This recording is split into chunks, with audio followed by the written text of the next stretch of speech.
Hello everybody! So I'm here today to answer a question that I read recently, I think in a Bookright article, and if that's true I'll put a link in the description.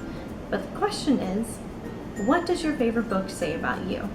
By this point you're probably all aware that my favorite book is Peter Pan by J.M. Barrie. This particular edition has this lovely illustration on the back. It says, "All children, except one, grow up."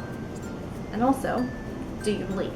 And I feel like no matter the adaptation, and there have been many adaptations of Peter Pan over the years, from musicals to movies to the original was actually a play and then J.M. Barrie wrote the novel. And in all the adaptations, these two ideas are really central. The phrase, "I do believe in fairies," has the power to bring Tinkerbell back to life. And it's not just the words, although the words are powerful. It's the belief and the connection that actually ends up bringing her back to life.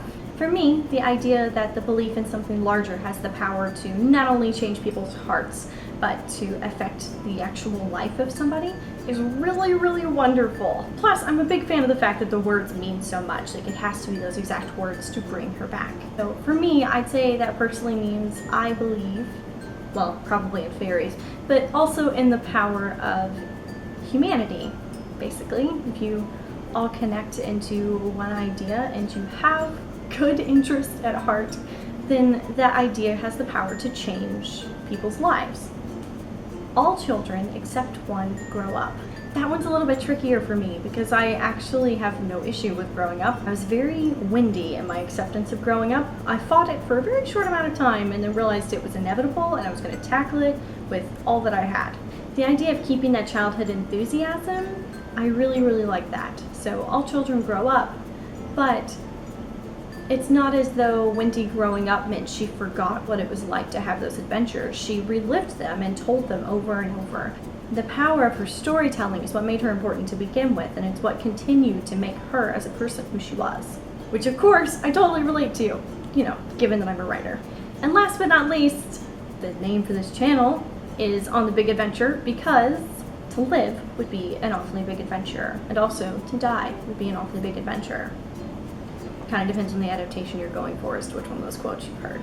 To live has the potential to be adventurous and wonderful and exciting, and even in the mundane, kind of everyday moments.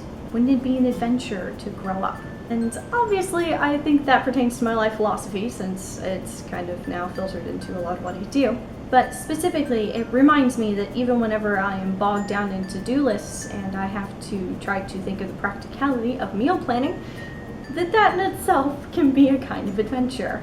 There are things to explore and there are new things to see and there's new ways to adapt systems to make them more efficient, and I don't know why that sounds so exciting to me, but it is.